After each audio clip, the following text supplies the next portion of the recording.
Hello and welcome.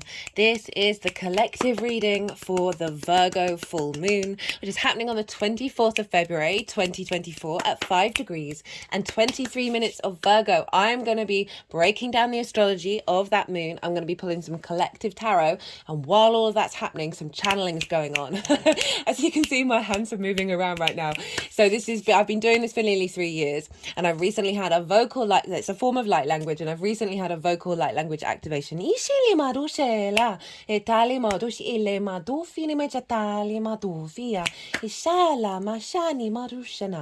those are things that are going to be happening all the way through the reading. And that energy that just came through, I've got 3 main guides that I'm working with at the moment, and that one is more of the feminine yin energy. It is an ethereal healing and attunement frequency. So the movements and the vocal light language, they're all here to help clear stuck energy, help us heal and help us connect to our soul's frequency in this incarnation by bringing in activation codes and download codes.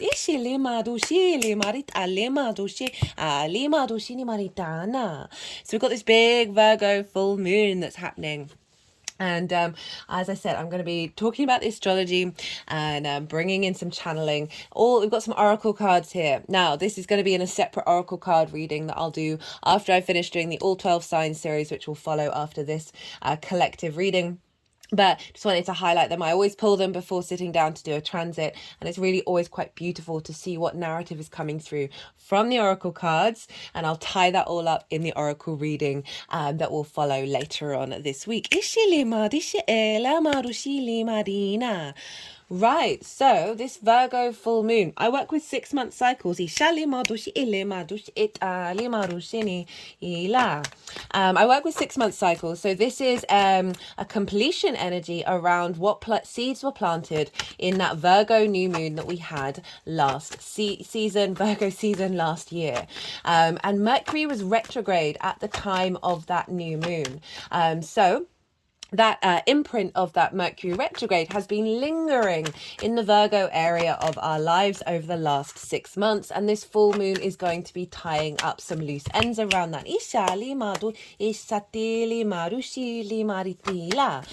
So this is, sorry, I forgot to mention, so it's a recent thing with the vocal light language for me. Sometimes I'm getting translations come through a lot of the time while I'm doing this, because I'm doing like 5 million different things at once. I'm not necessarily getting a clear transmission about what's being transmuted. But as I said, like it's all still working with your higher self to sort of bring into alignment. And so that, as I said, the Mercury retrograde that we had in Virgo season last year will have been imprinted in this Virgo area. So this full moon is marking a closing out of that. Because Mercury was in its own sign, in the sign of Virgo, very, very powerful energy that showed up for that new moon. And we had a very similar thing with the Leo full moon that we just had, which was the last full moon, because Venus was retrograde in the sign of Leo at the time of the new moon last year. And so we saw a tie-up of a lot of things that we may have been working through with that Venus retrograde, and now we're going to see similar things with this full moon in Virgo. So if you may have felt that Mercury retrograde hadn't quite manifested fully in the way that you would have liked it to, this full moon is going to be clearing a lot of those pathways around the Virgo energy for you. Now, Virgo is mutable earth and yin in nature. This is a very yin energy, which is why I wasn't surprised that the yin energy that I'm channeling came out first. Now, yin is more of that inner space. It is the observer, the nourisher, right? It brings depth and nuance to something. It cultivates, it strategizes, and there's a pause to it. It's more of the introvert energy of the going into the inner space and developing something before taking it into the yang, direct outward extrovert energy. And this moon is very yin. Obviously the moon is in Virgo And the sun is over in Pisces, and water and earth are both yin energy. And we've got a lot of earth and water showing up here in this moon. So it's a change from what we've just had. We just had two very yang energies. And now we've got a full yin flow coming in. There's a softness to yin energy. There's also this element of patience, of things take time. Water erodes everything, and earth gives structure to the vessel of the movement. We are being grounded back into the Gaia energy. We just had some big upgrades with Pluto in Aquarius. With that new moon, with Mars conjunct Pluto, Mercury conjunct Pluto. We finally just had Venus conjunct Pluto. That happened on Friday. What was the date? The 16th. I've posted on the community page and on my Instagram a very, it just amazes me sometimes when the news really shows up with the astrology. So go check that out, because that's highlighting the Pluto and the Venusian energy show that's been kicking around tomorrow, this Monday. And I mentioned all of these things in the Aquarius new moon video. On Monday, the North Node is going to conjunct Chiron exactly. This is big energy. I'm feeling it already. I've just had the midheaven on that conjunction. I was getting a little bit just feeling wounds coming up around that energy. I have it in my 9th house, which is my perspectives. So we're having some big clear. Did you see how that just rolled out of the deck? Some big clearing happening with that conjunction. And then we've got this Virgo. And then, so whoa. Okay, all of this will be in the description box. And then a couple of days after that, on the 22nd, 2 days before this moon, Mars and Venus are going to conjunct one another in the sign of Aquarius. This happens every 2 years or so. So this is a big new shift of the balancing of the masculine and feminine together. This can link into relationships, but if you see it more as the balancing within yourself, having them both having come into conjunction with Pluto after this new moon of this beautiful frequency that's come in, that's really elevated our being, but we're recalibrating that, we're readjusting. And what I love about this full moon that's happening just after that Aquarius new moon is that very strong high frequency that came in with that moon is now really being grounded into our physical body. And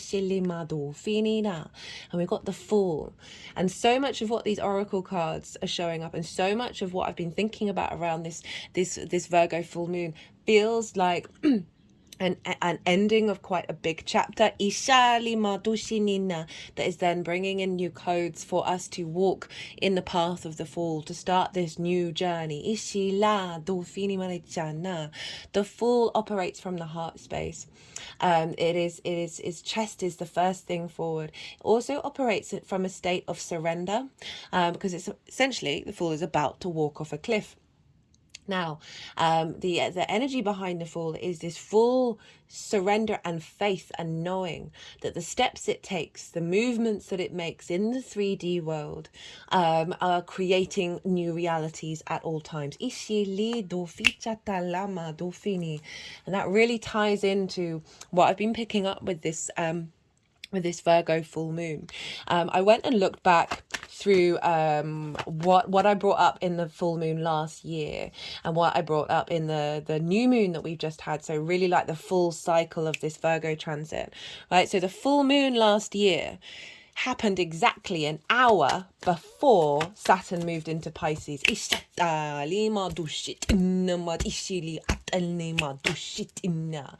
energy is more of a yang masculine energy. It's linked into earth manifestation and protection.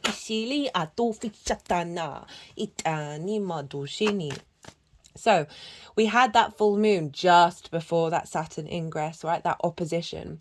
And so for those of you who got Virgo placements, you may have been feeling that quite strongly with Saturn being in opposite the sign. It can bring about limitations and frustrations. It can bring about a sense of isolation and a lack of visibility. But I'll talk more about this development that we've all been working through. So that Virgo full moon just before Saturn moved into Pisces, so not quite having the full weight of Saturn behind it. And what that full moon felt was a reconnection and a deepening of an understanding around judgment and perfection. Both of those things, the mutable Virgo energy, that earth sign that is ruled by Mercury, that is able to observe, able to observe its 3D environment and facilitate fixing things, and it can lead to constantly searching out for problems in order, because you're having that fix crack, right, that fix adrenaline rush, and constantly then seeing everything as how can I help, where is the problem for me to help, and that can turn into an internalized set of self-annihilation through not being perfect, self-critical, internalized judgment, and then sees externalized judgment. And that full moon very much felt like an elevation of our understanding of what that all means to us on a personal level, and how to then over the 6 months to the new moon of working through those layers, right, of trying to peel back what is good judgment and what is unnecessary, what isn't actually serving you, right, moving away from seeing perfection as everything I'm just talking about is a fight, right, is this battle, this 5 of Wands of there's movement but there's not necessarily momentum, because you're stuck in a similar cycle of seeing problems rather than curiosities. But this card is also about training. That sometimes when we're going through these difficult energies and working through them, we're rubbing up against things, we're finding irritations that is disrupting the flow in the 3D, right? Mercury for me is all about flow. Mercury is the fastest moving planet. It wants to share information. It wants things to be in flow. Virgo energy is very good at facilitating flow in the 3D, but can get stuck on if there isn't flow, then they are no longer perfect. They are no longer able to find ease in the 3D. And so that full moon to the new moon last year very much felt like a working through and transmuting of that energy. And this card, wanted to sort of highlight that's what was being worked through, but actually coming up in reverse. And this is reminding me that I wanted to say, so I think I've mentioned it several times, but I saw a meme that under the bottom of this said, stupid tent. And for those of you who have tried to put up a tent in your life and you've got all the different poles and you've usually got maybe 3 people trying to figure it out and it's all confusing, right? And I've never been able to look at this card in the same way since, and it brings me so much joy, the silliness, the stupidity of things not quite working and how you can take a step back and laugh from it. And what I love is we've got the comics showing up, and really highlighting that Virgo does have the capacity to laugh beyond its sense of fear of not being perfect. And actually that is the wisdom, right? Virgo follows Leo. Leo rules the heart space. And when we have signs follow each other, they utilize everything that's come before and figure out how to work with it. Actually, so many comics have a Virgo, strong Virgo placements. I'm going to talk more about that later. So then I went back to the new moon that we had last year, that was the Mercury retrograde. And for me, that one, the message that came through with that is, having worked through these levels of judgment, worked through these difficulties around perfectionism, and this, I'm just going to pause for a second because I just had a flash and I need to check something. I just had a flash and I was reminded, and I can't remember if I mentioned it. I think I would have mentioned it in either of those moons, that I channeled a message from Venus when she was in the sign of Pisces, and obviously we're dealing with a lot of Pisces energy with this full moon, and it was every moment is truly divine, every moment is in its own essence truly perfect, and we have a distorted view around perfection. I think I brought this up in the new moon Virgo, and that new moon felt very much of helping us now move away from seeing problems and seeing curiosities in our environment. And the phrase that came through was, there are no limitations, only creation. And so with that new moon, that download that came through in that new moon, that's been unfolding over the last 6 months, and really helping us find more laughter, right? Find more ease in our observations, rather than being like, oh my God, all of these problems, I've got to fix the world kind of energy. So this full moon is a completion of integrating that energy. And as I said, clearing up some ties around that Mercury retrograde that happened in the sign of Virgo fully. I'll talk more about that in the all 12 sign series for each of the signs that I'll be doing after this video. So we've got a lot of things being tied in, and this one felt that so in that new moon so this is tying into what's come through with the full moon. In that new moon, I was very much saying that, yes, having plans, yes, observing, yes, being sort of meticulous in the details is a wonderful skill. But what there needs to be an element of surrender.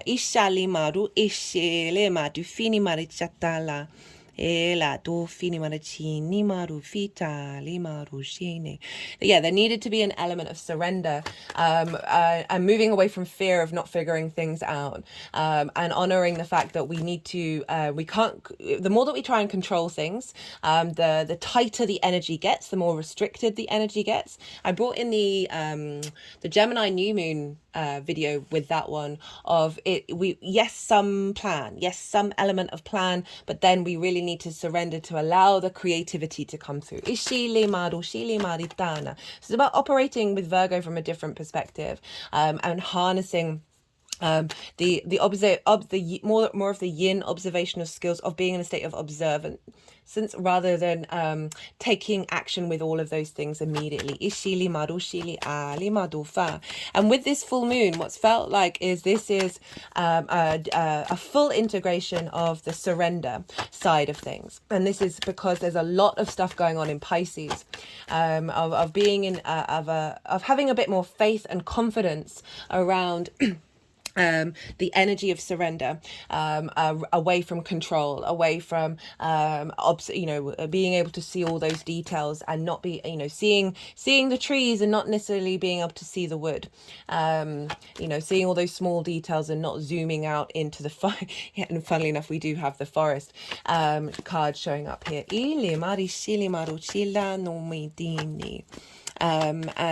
It's acknowledging the power of the list, right? Of our preferences, our judgments, our observations, the power of that.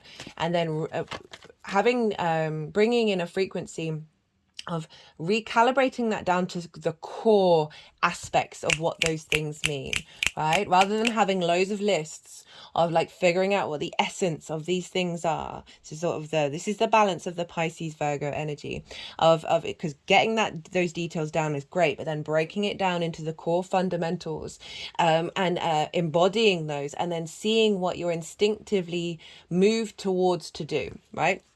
Mercury, the movement energy, right? What information are you then going to collect with those core fundamentals, rather than the detailed list that is fundamentally blocking out the creative energy from the universe.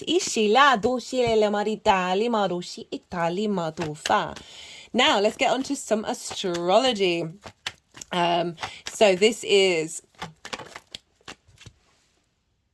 a full moon. Full moons, as I say, mark completions, celebrations. They can bring about some difficulties and some traumas.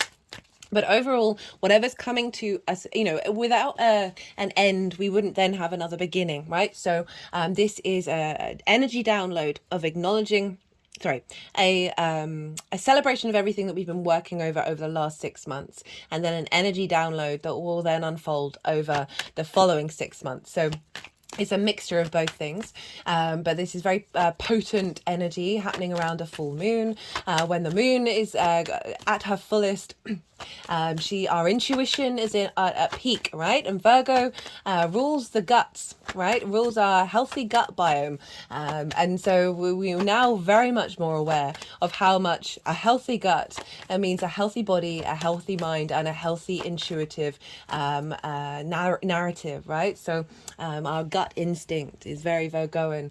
Virgo is very independent energy, right? But it's called the Virgin, right? The image of is the only well, it's the image of the woman. And this virgin meant independent and not bound by any other. And if you think about how marriage was very much linked into what came after, the virgin, but you were essentially tied to a family, you were tied to a husband, or, and vice versa. That, the element of being the virgin nature of Virgo is the fact that they're very able to facilitate their environment. And solve dynamics, and bring things into fruition that come from a very healing space, right? If you do think about the gut and how the refinement and of a healthy gut biome is so incredibly important to the overall health of our body, right? Taurus is more the things that you love to eat, and Virgo's more what's got the most antioxidants in it, right? That is a value for money. So let's get into the astrology. Well, we've got the moon over in Virgo. And so we've also, goodness me. Sorry, I just had to pause for a second. So we've got the moon in Virgo, and so this is our moon. The moon is our intuition, our emotional body, where our needs being met and not being met, and how do we nourish others and those and ourselves. And we've got this in the sign of Virgo, and Virgo is a very healing, helpful energy, right? It wants you to prioritize so the way I see it is like Mercury is about communication and flow, and you think about the Virgo is the social fire sign. Whoa. Sorry guys, for those of you regulars, I know I've been saying this a lot since I've had my vocal language activation. My words have just, there's a lot of discombobulation going on because the 3D is trying to catch up to the 5D activation codes. And they seem to be quite loud during this video, so do bear with me while this is going on. But the reason why I'm highlighting it is because we're all on this weird and strange journey of reconnecting to the magic of this planet. And it's not always a smooth sailing. It's not always like a click of the fingers. There can be some bumps along the road, and we're all human in this human experience with the multidimensional aspect of it as well, and that can be a little bit all over the place. So the moon in Virgo, what I feel is this is a culmination of our intuition around making sure that our emotional needs are in alignment with a healthy body, right? So that reminded me, right? So Mercury, the connections of all the organs to one another, the social side of your internal vessel, that are more coming into more alignment, and especially around the intuition that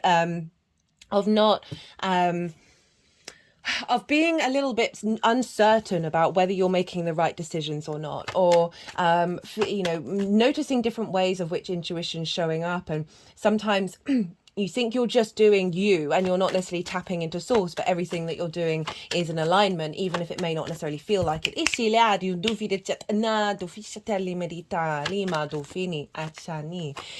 So there's this strengthening of this energy, right? And making sure that our emotional needs are in alignment with the health of our physical body, the health of our soul. So we're then able to be grounded into this 3D energy in a way that is facilitating the vessel and the attunement of our intuition in our co-creation with source.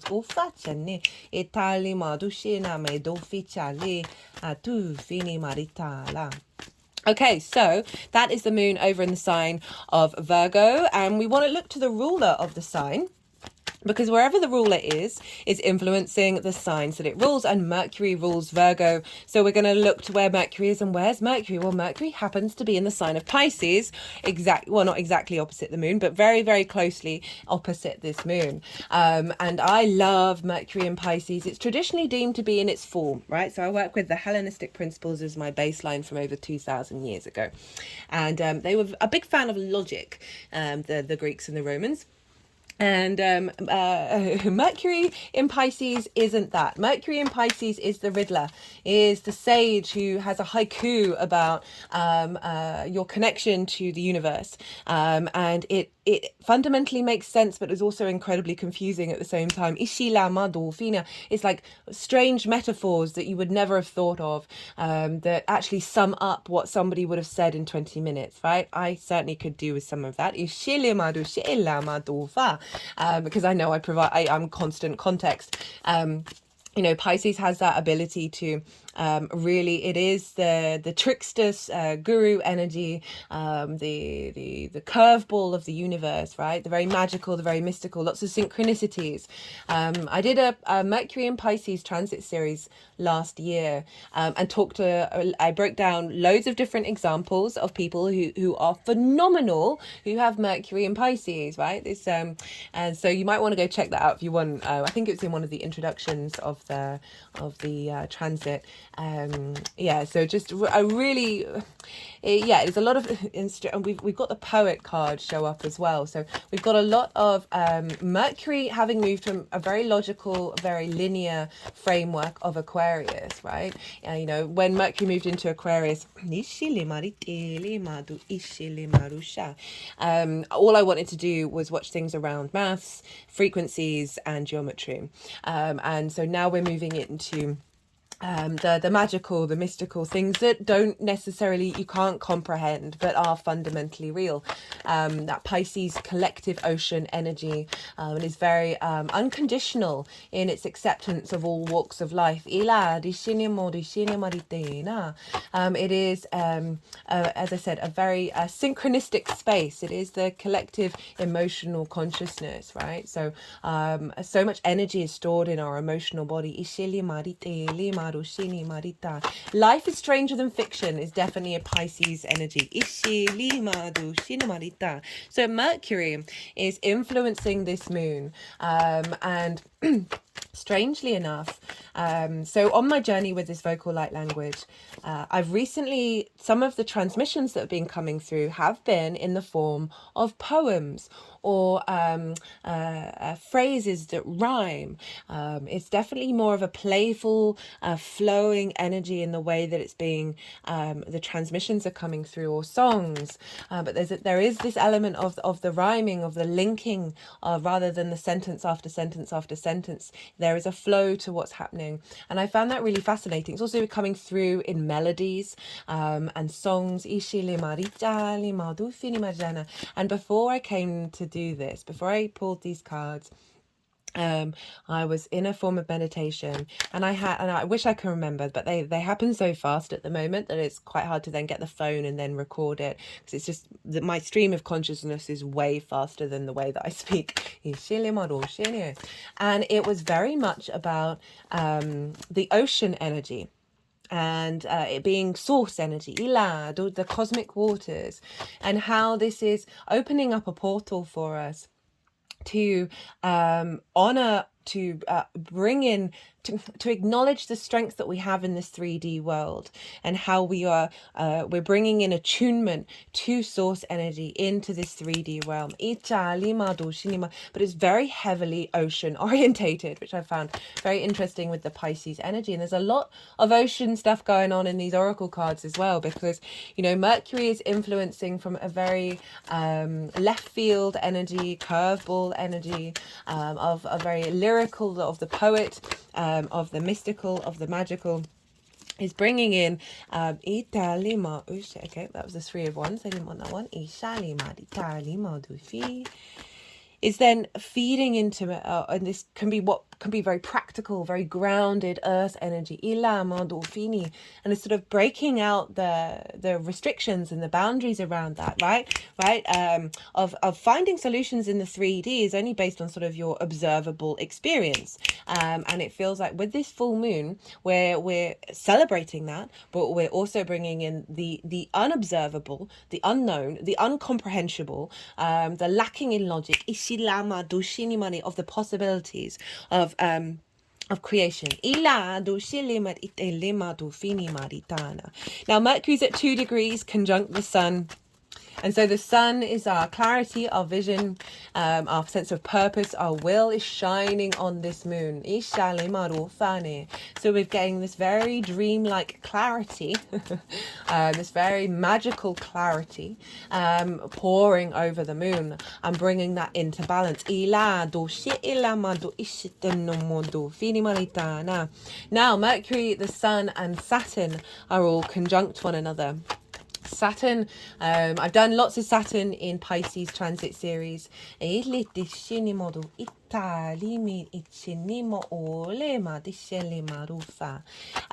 check out the first one, even though that was at the original ingress, because I talked about Saturn and the themes of Saturn being in Pisces, Saturn with Neptune, Saturn in relationship to Jupiter in way more detail. The third series is still live. This is Saturn moving direct from that that last retrograde that we went through, and Saturn for me overall is bringing a sense of structure to that magic, of being able to see the cause and effect with stronger detail. Saturn can be a difficult energy, right? So if you've got anything in the early degrees of Virgo, you will have been feeling this for nearly the last year.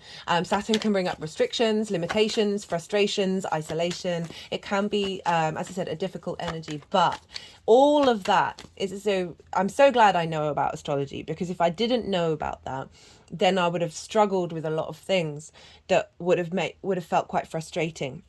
But because there's a level of, we're always understanding things, but because of the level of understanding I have about Saturn, it is refining your strength, your inner authority, of getting you in alignment with your integrity and your responsibility. Are you going to keep walking your talk even if things aren't necessarily going your way? Like it's linked into commitment, integrity and legacy. Karma, the cycles of time. Clearing away a lot of old restrictions. Cut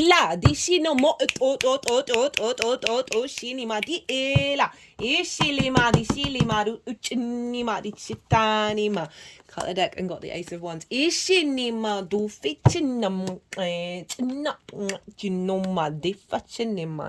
Of entering a new cycle, of this creation energy. On the Ace of Wands, there are leaves growing out of it. This ability for new shoots to grow out of that which was already the core of yourself. New possibilities. So what I wrote was list versus core. That this is the core, that Saturn has been clearing some old patterns in order for your spark to come through, in order for that delight in the 3D. Your magician's wand.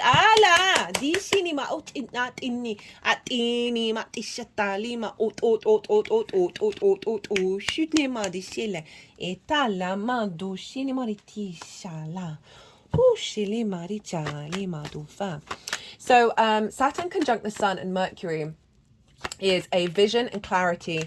Like Mercury can be the details, finding the magic in the small things, finding the flow, the magical flow, with the sun of the vision of the purpose of the sun of the vision. I do wonder, because I'm doing this moon and Mercury is in Pisces at the time of this moon, that might be part of it, because there is this sense of Mercury being in Pisces, of being underwater, right, of the bubbles, of not all the words coming out. Anyway, so we've got Mercury, the ability to refine and bring beauty and poetry and magic into the vision and purpose and our animation of the sun, with the strength of character of Saturn, of being able to put in the hard work, being able to be dedicated to this new frequency. That is liberating old soul contracts, bringing in this new frequency of us being able to take steps forward to do the little things, Virgo, Mercury, in order, without knowing the end result, that is then allowing these new perspectives, that Saturn is clearing the way and activating a commitment to a longer term legacy around our ability to put into practice the magic of the universe. So I just had the urge to put the wand with the rose in the fool's hand. The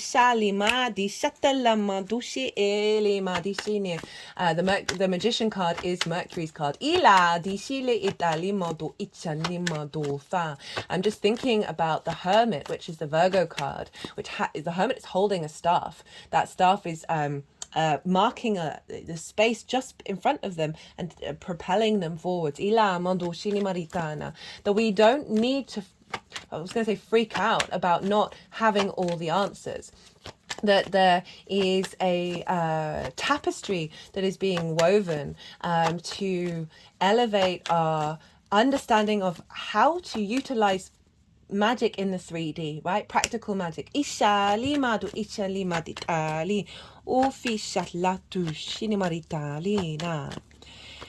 So that's what's going on with the moon, and with Saturn and Mercury.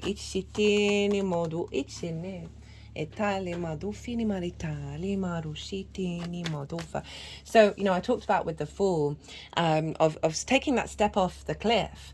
The Fool knows that a new reality is going to pop up, and not be in fear of or worry about that reality that they cannot yet see. That is very much Saturn, the Sun, Mercury combined with this full moon, of having the frequency come in of the commitment to keep stepping into the unknown. You got the Saturn with you, of this structure. Even if you can't see it. And searching out for new love, new expression of self. Outside of old limitations. Right, let's get on with some more astrology. Oh goodness, 36 minutes already.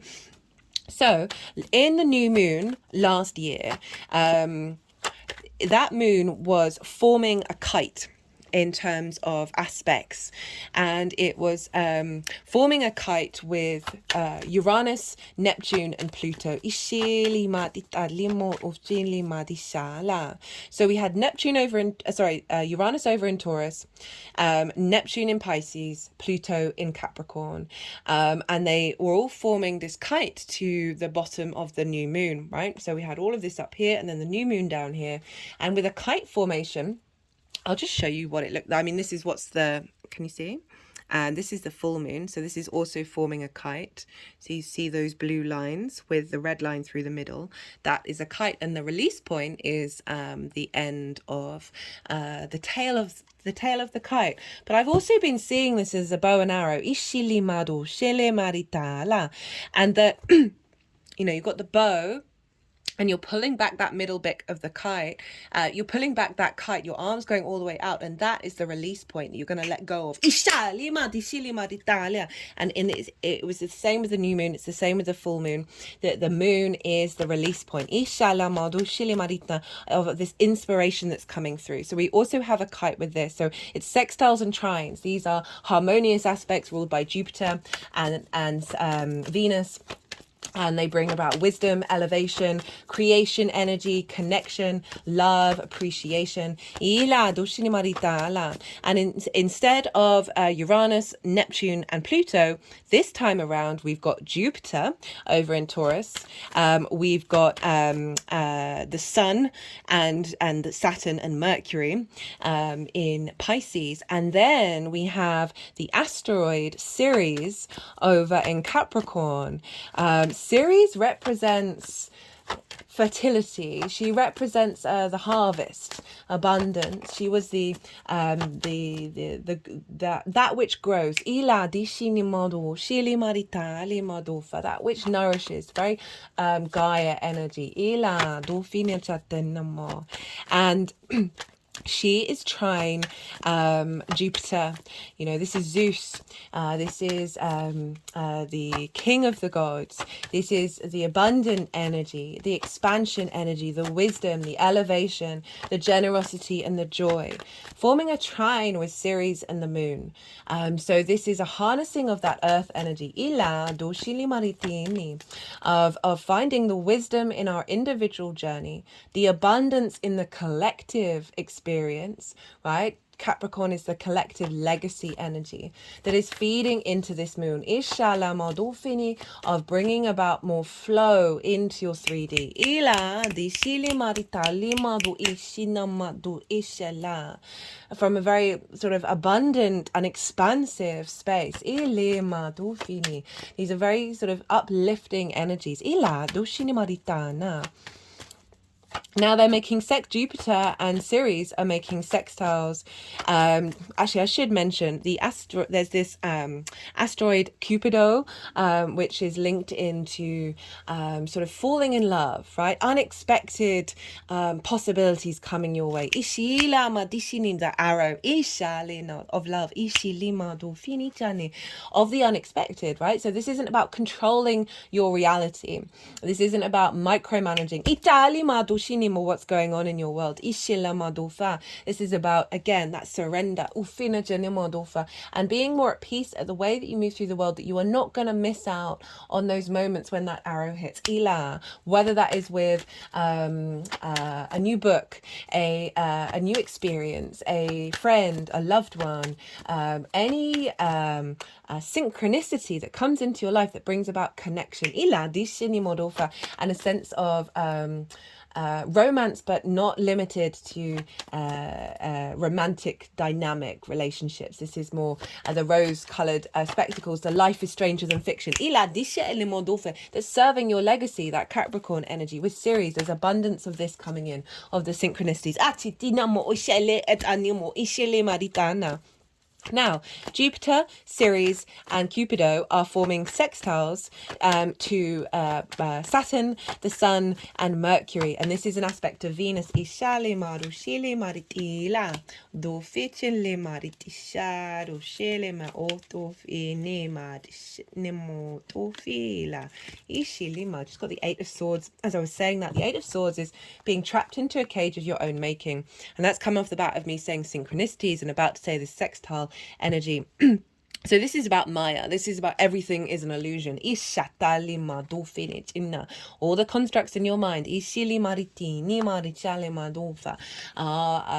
help give us structure and help us feel safe, but fundamentally we need to sort of question them and break them down and realize that we can move into new paradigms. As I say that, cut that and get the Page of Pentacles, and you offering new synchronicities coming in, new perspectives in the 3D realm that aren't that are being cleared of sort of conflict and sort of chaos energy and limitations. And I was about to say that about the sextile with this Jupiter, this expansion, this wisdom of the senses in our 3D body, with Ceres providing abundant opportunities around our legacy.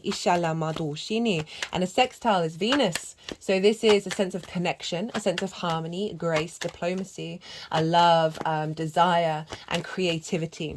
And so we've got this harmonious, playful energy of the sextile, of bringing in ease, of bringing in a sense of connection and love to this grounded energy and the vision and the clarity of these synchronicities that are broken away from limitations, where we're now connecting again rather than separating, which is what that Eight of Swords can be like.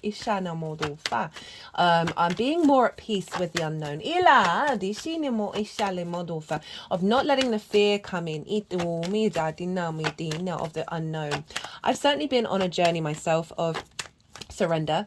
I've got a Virgo sun. It's actually happening. This moon is actually happening on my sun, which is wild because the Aquarius new moon was on my moon. So for most of my life, very much able to observe, fix, facilitate, but also there's an element of control, a level of anxiety if things aren't perfect, if I haven't utilized all the energy in the most constructive way. Of planning, right? Plan A, plan B, plan C.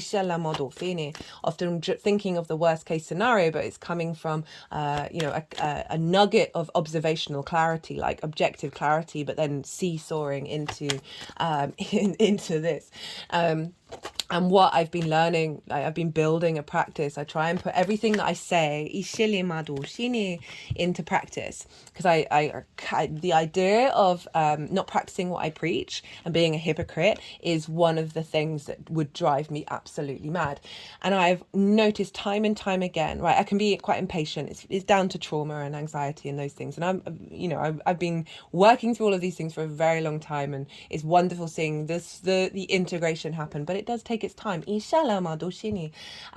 But what I have witnessed is, rather than trying to control, must call this person at this point, must know the answer to this question now, in order to feel settled and safe in my body. I've been working away from that for a long time, but the surrender of letting it go, like genuinely letting it go, and seeing time and time and time again the universe come in and top trump whatever like control energy that I had. And it's been a beautiful experience to witness and observe Virgo energy and see, okay, this is actually a way of working that actually works, rather than beyond the analytical. And I love we got the King of Cups, after I was talking about that Piscean energy. And what I was just talking about now, of this sort of emotional control, right? Rather than being triggered by fear and control, which all comes from, love and the lack thereof. Like the King of Cups is sitting on the ocean in a storm, on a throne, right? And is just very in its own command, in its own space, being able to utilize the ocean, and take action through the intuition and the creativity and the wisdom that is coming through, that is inherently you in this vessel. And that was kind of the main theme of that channeled sort of poem that was coming through in my head. So we may be the fool, but we have the strength of the king within us to move through the world with a sense of emotional satedness, right? And emotional balance. And one, not leaning into fear of not knowing, and still being able to be in a sense of balance. And two, really utilizing that deep intuition of the king, of being able to take action from these intuitive spaces that may seem unfamiliar to you, or might not even feel like intuition, and also witnessing the synchronicities build and build and build and build and build. Got another 8. We've got alignment coming in. All these ones are in the same direction. We are moving far away from the all of these ones being in different angles to alignment. A sense of inner peace within yourself, within your body, not being in conflict. That is bringing in alignment, that's allowing the spark, right, to keep on sparking. Right, where am I? I'm nearly at an hour. Okay, so there's a little bit more astrology that I want to talk about. I just realized there's a little bit more than I would. Yeah, okay. So we've talked about Pisces. Neptune's there, so Neptune is adding in its own magic. It's quite far away from this moon. It'll be more linked into that Pisces new moon, but it's still having an influence of bringing different realities into our own. Now, Pisces is traditionally ruled by Jupiter, so we want to look to where Jupiter is, and not only is Jupiter influencing this moon by aspect, but is also influencing this moon by rulership. And so Jupiter is over in Taurus, again, providing this sense of expansion within our 3D film, within that personal connection to the earth energy that is Taurus, our physical senses really heightening, right? Our spidey senses heightening. The wisdom within them. There's a lot of pause with this moon, right? It can be a great time to do meditation, great time to cook yourself a wonderful, healthy meal, spend time in a sense of yin energy, of slowing down, because we've got a lot of yin energy in this moon.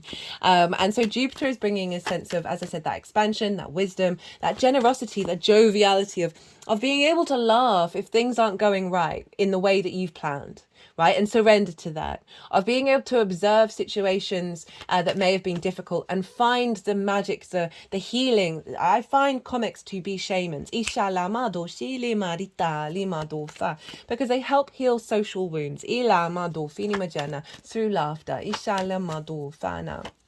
And so Jupiter is in Taurus, and that's ruled by Venus. So we want to look to where Venus is, and Venus is over in Aquarius. And you know, this is 2 days after the conjunction with Mars, so still in conjunction with Mars.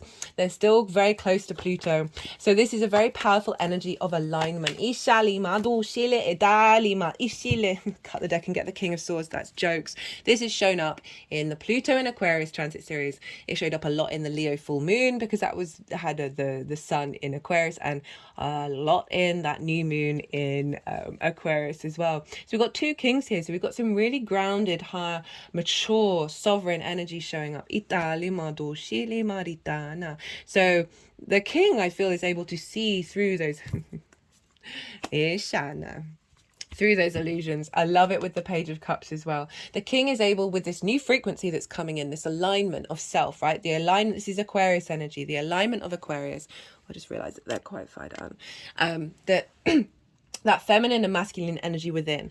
The kings aren't able to act without the queens. The yin and the yang energy combined, right?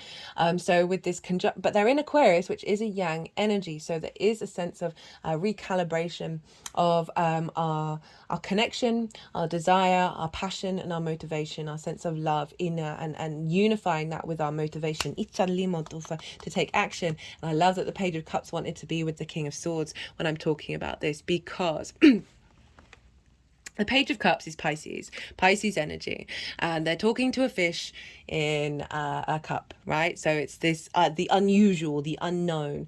And Aquarius is ruled by Saturn, and Saturn's in Pisces. So we've got, even though Aquarius is very much Aquarian energy, it is being governed by its ruler in Pisces. So we've got this very high frequency, logical, rational, higher perspective, the zoomed out perspective of Aquarius, but it's being influenced by Saturn, which is saying, hey, there's this curveball. One of the phrases that I was using quite a lot in the Aquarius new moon video was so yes, we've got all the logic, we've got the frequencies, the geometry, but Saturn over in Pisces is going, hey, here's this crystal that just appeared out of nowhere. This too is real.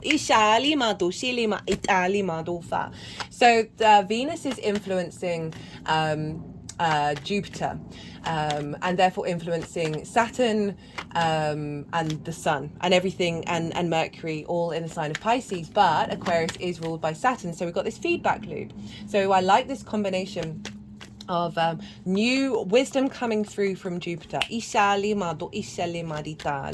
messages coming through of expansion into a new 3D dynamic, the unification of Venus and Mars together in the sign of Aquarius, a combination of their frequencies together, that is then instigating a new cycle over the next 2 years of the Venusian Mars dynamic, the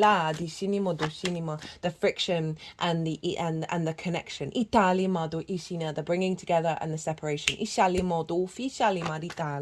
our ability to create and manifest in the world through our desires and our passions. And having the clarity of knowing intuitively what actions to take. This also can be dynamics internally as well as externally with others. But coming from a place of love, coming from a place of intuition and curiosity, of possibilities that may seem surprisingly out of the ordinary, right? Talking to a fish. It's reminding me, I've recently just watched the original cartoon of Alice in Wonderland. Well, she obviously spends the whole time talking to flowers and talking to animals, and it's making me think about this. There's a lot of earth energy showing up here of having messages from the trees and messages from the creatures around us. Maybe meditate, with a deemed inanimate object and see what comes through. So we've got this feedback loop that we've had for all of the last couple of moons.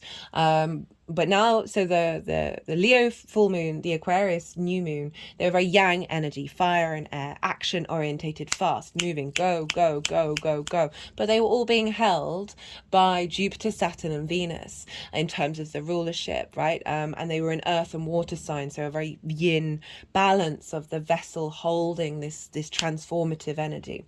And now we've got yin on yin. We've got a bit of air and we've got a tiny bit of fire, which is the last thing that I'll get to. But overall, this is very, very yin energy. And so we're really being asked to allow things to unfold within us, to step into a sense of patience, to observe and surrender. We've got the Chariot card. This is Cancer energy, fellow yin sign. They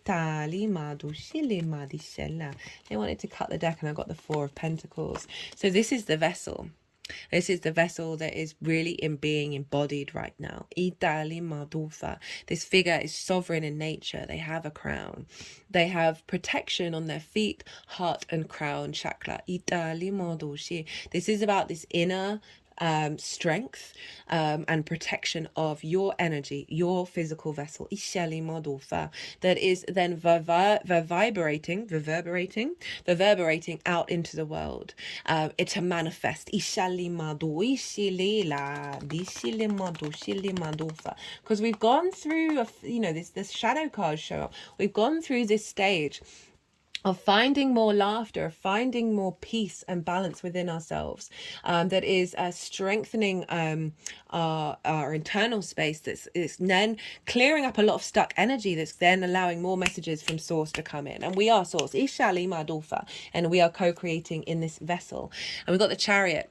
So this is knowing you have all the resources you need, both the earthly and the spiritual realms, to move through this world, not controlling it. This figure, there aren't any reins, right? We've got this balance of the yin and the yang, but they're not trying to control where they go. They know they're being guided by their own internal balance, right? There's a sense of victory here. But they've got the stars in the sky. They've got the astrological symbols. This represents this union of the spirit and the earth.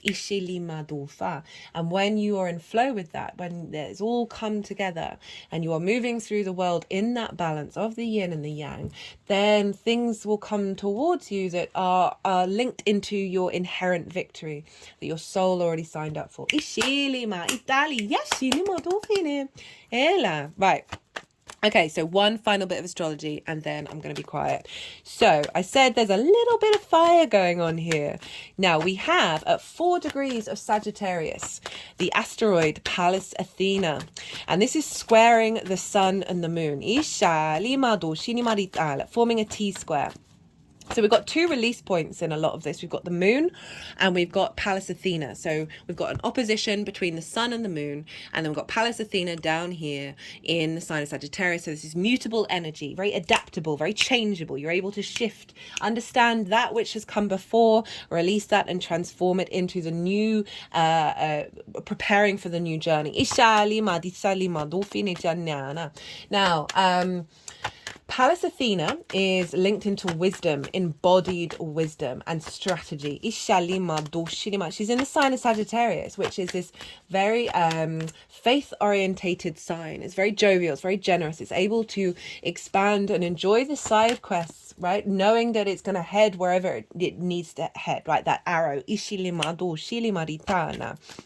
Now, the fact that Pallas Athena is square, the squares are an aspect of Mars. Mars can bring in conflict, drama and frustration. But what I'm really feeling is this is friction. This is manifestation energy, right? This is building energy over the next 6 months. Squares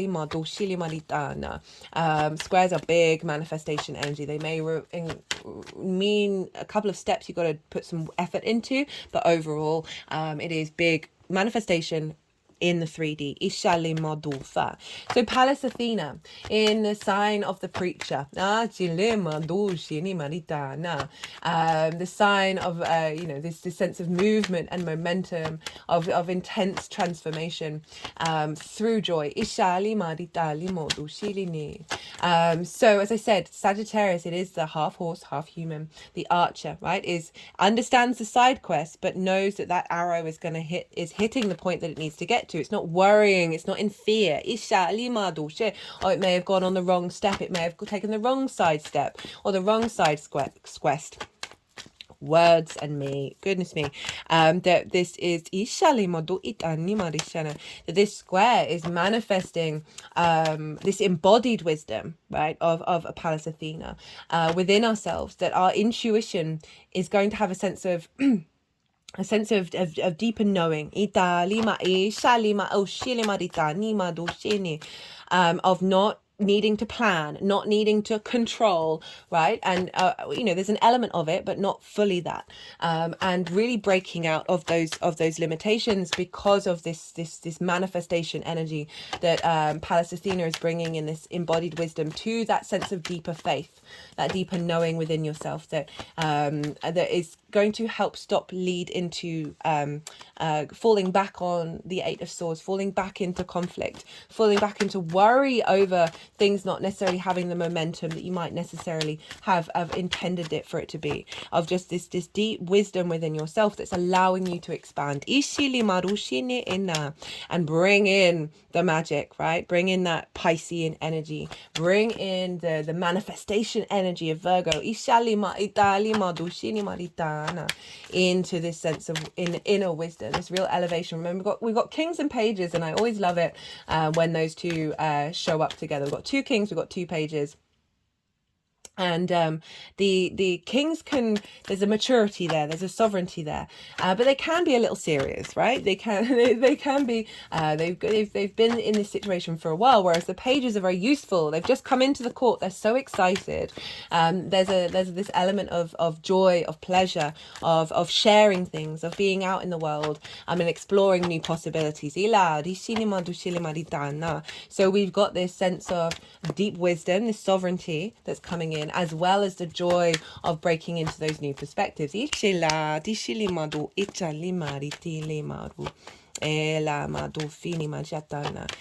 the final little thing that I'm going to talk about while we get the final overall message for this reading is, so I talked about, I'd written down in my notes something about how about comics, because that's my downtime, is I'll watch something, either a stand-up or a podcast, because I've always resonated with comics very strongly. I love the observational quality of it, right? And how to make that funny, and how I have a very dark sense of humor. You'll find me laughing at the thing that maybe nobody else in the room is laughing at, because it's pure medicine, because the capacity to see the darkness of it, to see the horrendousness of it, while it's at the same time see that is also poetry in motion.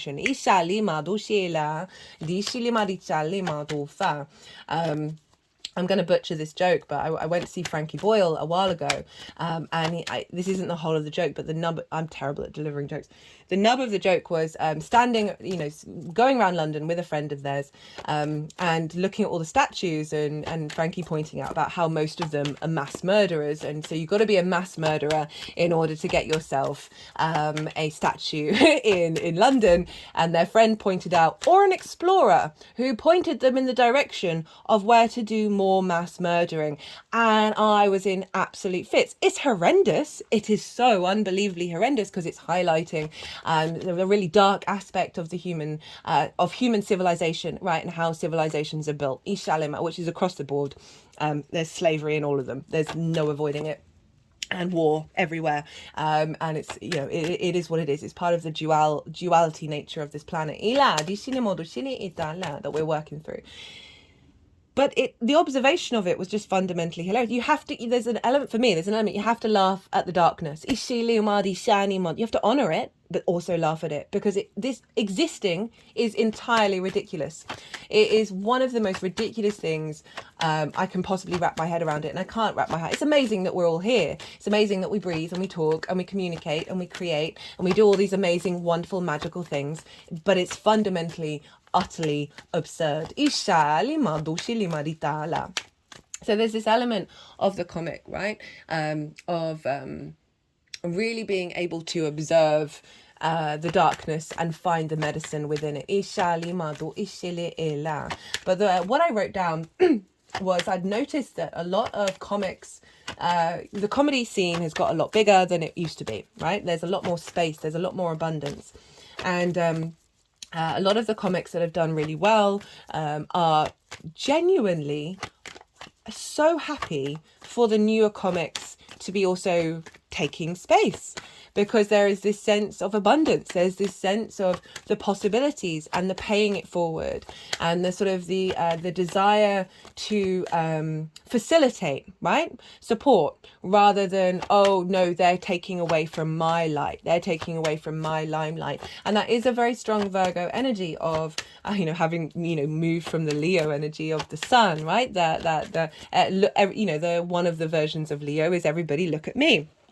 And Virgo can be very much behind the scenes, wanting to facilitate.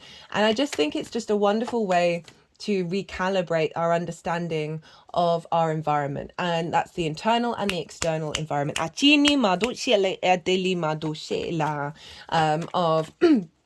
paying it forward just in general to yourself, to the people around you, to the environment, of this energy of there is enough space. There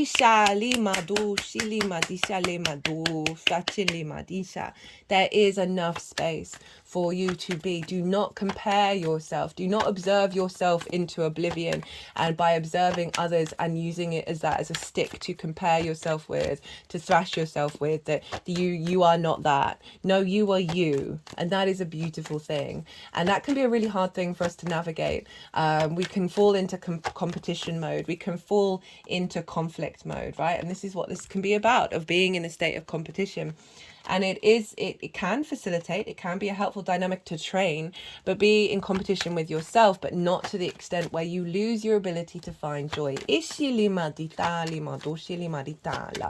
And really allowing more that sort of unconditional, expansive understanding of everybody has their own path to walk, and yours is your own. We've got temperance. This is Sagittarius energy. So this is alchemy. We are alchemizing right now with this moon. We are refining all the different parts of self, and bringing it into alignment and raising that frequency. Of being able to then, with this deeper wisdom,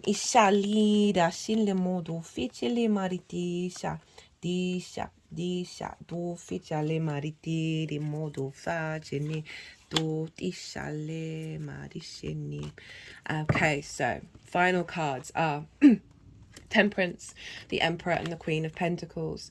So we've got We've got a queen show up as well, which is lovely, very Virgo and energy here, even though it is Capricorn.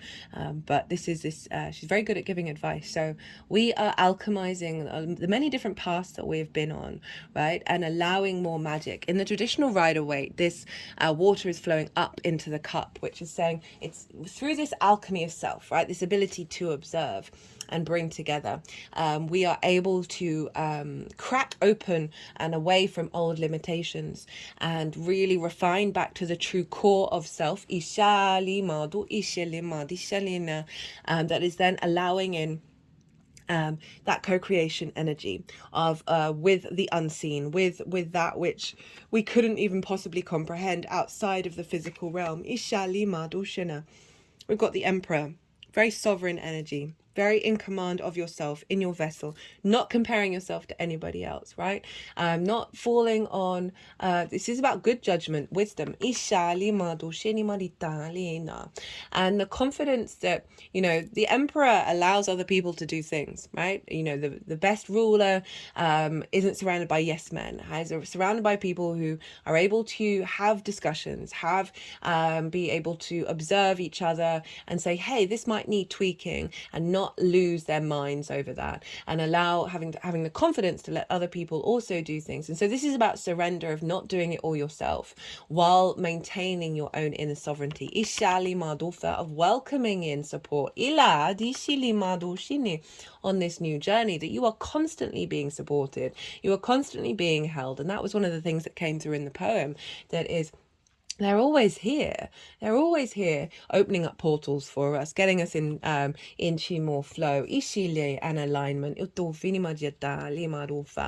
But there is this sense of the embodied wisdom, right, that's showing up with that Pallas Athena, that is having us, allow us more faith, allow us more ease within ourselves, that we're not having to sweat over all the details, right? The Emperor has done this over and over and over and over and over again, and when that happens, that perfectionism, right, as the Eight of Pentacles half came out earlier, this perfectionism of Virgo, this ability to adapt and learn and adjust very quickly and not need to go over things so often, that this, you know, the Emperor isn't having to overthink. There's a lot of a lot of intuition comes from having done things many times, and that could be from many lifetimes, that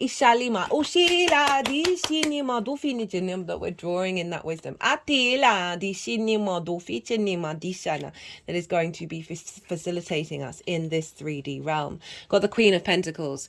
As I said, she's very good at giving advice. She is nurturing and nourishing the 3D. There's this sense of fertility, this sense of this grounded stability, this abundance.